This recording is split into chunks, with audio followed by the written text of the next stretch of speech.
In this video, I want to share with you one tip that can drastically improve the sound quality of your center channel in your home theater.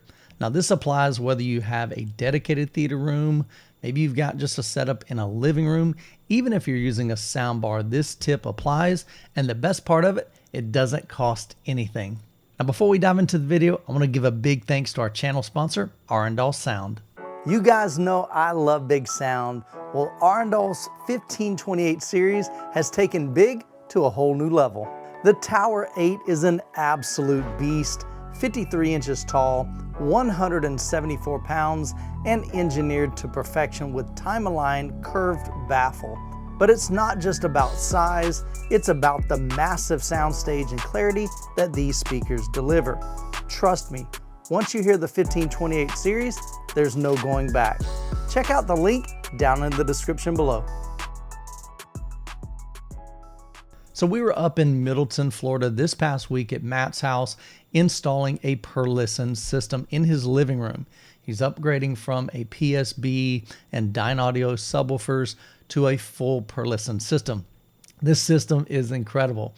It's their more affordable series. So the S series is their flagship. He's installing the R series. So he's doing a 5.2.4. So we've got 5 bed layer speakers, 2 subwoofers, and 4 Atmos speakers. Now this will be a series of videos on the channel. And so we're just going to bring you along that process. Now we had a really unique opportunity. This week is the Florida Audio Expo.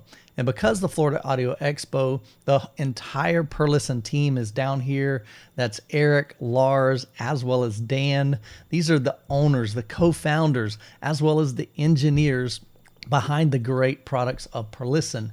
And so they came up to Middleton to see Obsessed Home Theater, to check out Obsessed Garage, and to see what we're up to in building out our brands. And one of the brands we're considering is per-listen.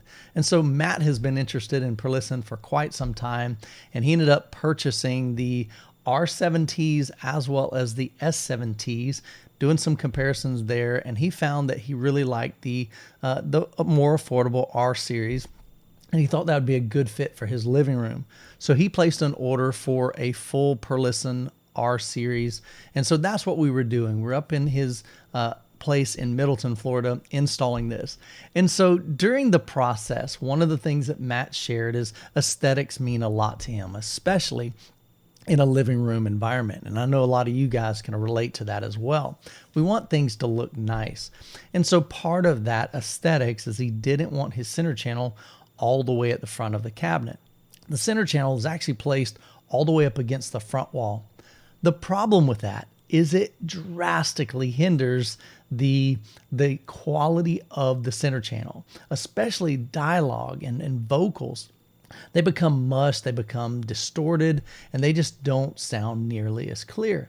Now, the reason that happens is because you've got what they call early reflections. Now, when sound is emanated from a speaker, it's not just a beam of sound going straight forward. It comes out almost like as a cone. And so sound is going up as well as down. Well, because of that space right in front of the center channel, that hard surface, that sound is hitting that and bouncing up, and that is a reflected sound. That is not good in a home theater environment.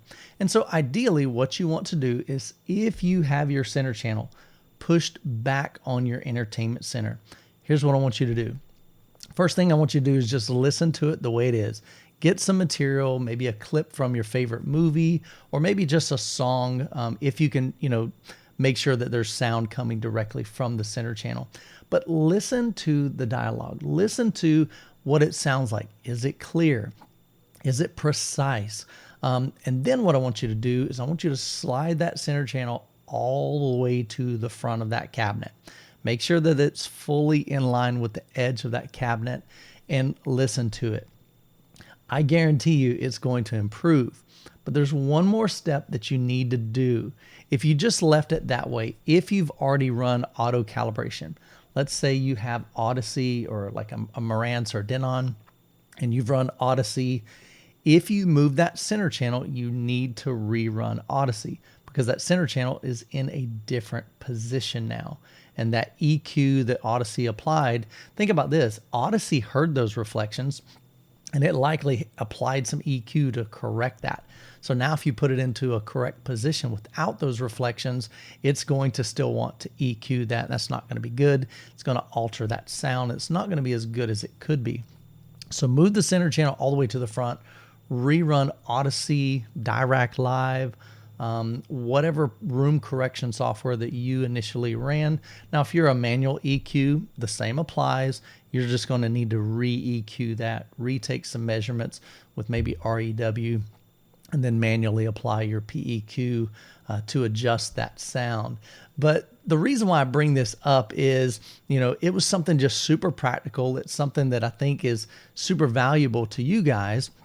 But I would love to know, definitely, even before I get to this last part of it that I want you to do, let me know in the comments if your center channel currently is pushed back in your cabinet, and or if it's up to the front. I'm just curious how many of you have done that. There's no shame, trust me. I've been there as well. I didn't learn that for a long time.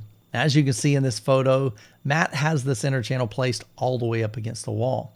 His plan is to leave it against the wall when the TV's not in use, or if he's, just watching something like sports or whatever, just casual viewing.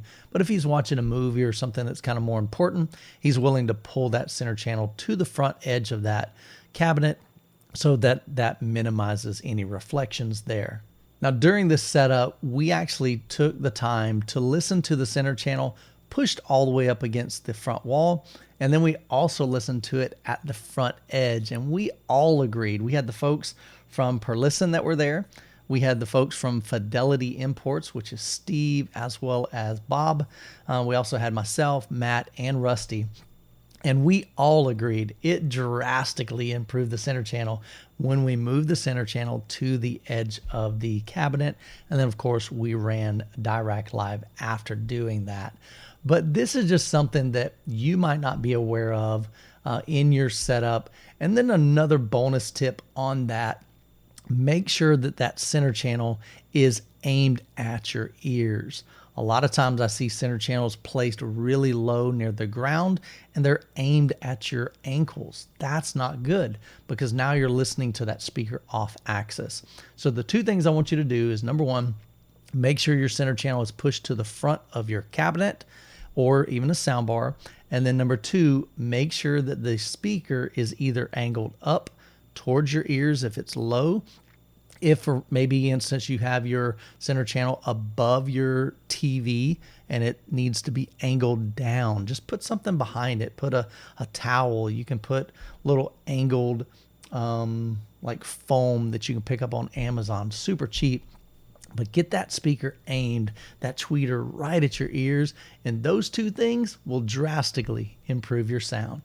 Now, we'll have a series of videos of this Perlisten install on my channel, but Matt's also going to have some on his channel, The Obsessed Garage, so make sure you subscribe to that. It's going to be a fun series. We're going to take you through everything, every aspect. There's some decisions that he has to make. Is he going to go with on-walls? Is he going to go with just the traditional surround speaker? Is he going to go with an in-wall for his surround? So those are some things that he's going to have to figure out. And so we're going to buy them, get them there, figure out what's going to work best. We're going to bring you guys along for the ride.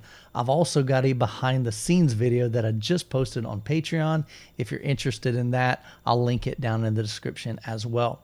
Now, I hope this video has been helpful to you. Let me know down in the comments if your center channel was pushed to the front or the back. And if it was in the back, when you moved it to the front and recalibrated, I'd love to hear your thoughts on how much it improved. Well, guys, I hope you have an incredible week. God bless. Catch you in the next video.